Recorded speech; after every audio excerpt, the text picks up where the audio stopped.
calculus time. Come on, grab your friends. We're gonna do some math problems with our big old brains. Infinite human, the fun will never end. It's calculus time. Welcome to calculus time. I apologize for that intro, but here we go. So, example 1 of 2.9 derivatives of exponents is d dx, which means take the derivative of y equals e to the 2x squared plus 2x. So now, whenever you have e to an exponent and you're taking the derivative of it, you just rewrite the problem and then chain rule the exponent. And then from there, you can move this over to the front if it looks better to you, but this can be our final answer right here. So for example 2, we have d dx, which again means take the derivative of y equals 6 to the 2x. So whenever you have a constant with a exponent and you're finding the derivative of it, just like with the e, you rewrite it, and then you have to chain rule ln of your base times the derivative of your exponent. And then from here, you can simplify it by putting these two things together, 2ln of 6. And then from here, you can simplify this even more by making that ln 6 squared, which would be ln of 36. And that can be your final answer. You can, again, switch around anything that you'd like.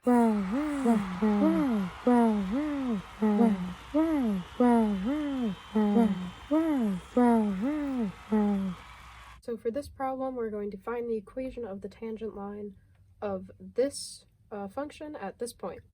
So first, we need to find the slope, which would mean finding the derivative of this equation. So the first thing that we do is use the product rule for this first section here, and that is going to be 1, because that's the derivative of x, times e to the x, because that stays the same, plus x, because that stays the same, and the derivative of e to the x is e to the x. And then you add on that part. Again, the derivative of that is e to the x. And then from there, we can simplify this.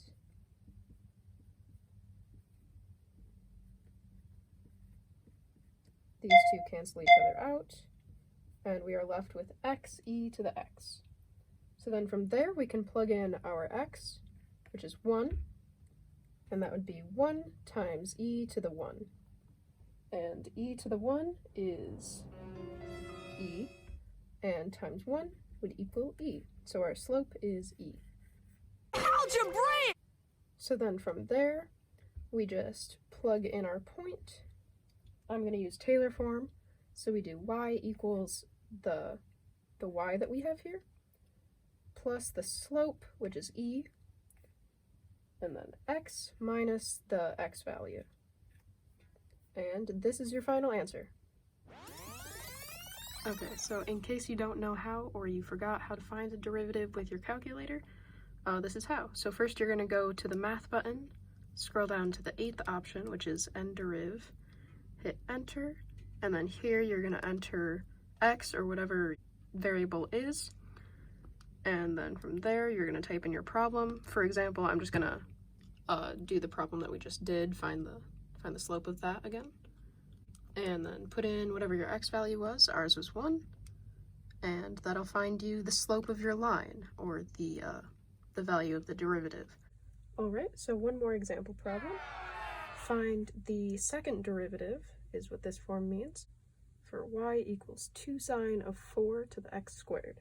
Mathematical! So first we have to find the first derivative. So we start with the outermost thing, which would be 2, and then the derivative of sine is cosine.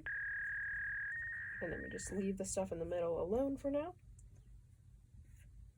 And then we are going to chain rule this section.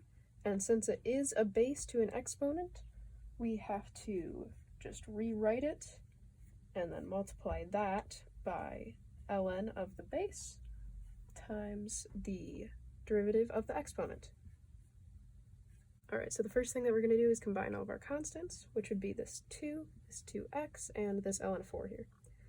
So to do that, we would do 2 times 2, which is 4. Put that ln of 4 in there, and then I'll just put the x separately from that, so it's a little bit less confusing later. And then from here, we just add on those bonus things there, which would be that, and the cosine of 4x squared. All right. So then from here, we take the second derivative by using a triple product rule because we have 3 terms here. Let's take the derivative of the first thing here, and since we separated that x, it's easy to just see that this is the derivative of that. And then you just multiply it by the same terms again. So then we are going to add the derivative of the second term here. So we just leave the first one alone there, and then we add on, or multiply on, the derivative of this. And then again, we just leave this last term. And then finally, we take the derivative of the last term. So first we just leave these first 2. And then we multiply on the derivative of the outermost thing. The derivative of cosine is a negative sign. And then we leave that stuff in the middle for now. And then we take the chain rule. Whoa, math! Feel free to simplify this whole thing. I'm not going to. And for the record, on AP tests, you don't have to completely simplify your answers. So I would just leave it as this. Come along.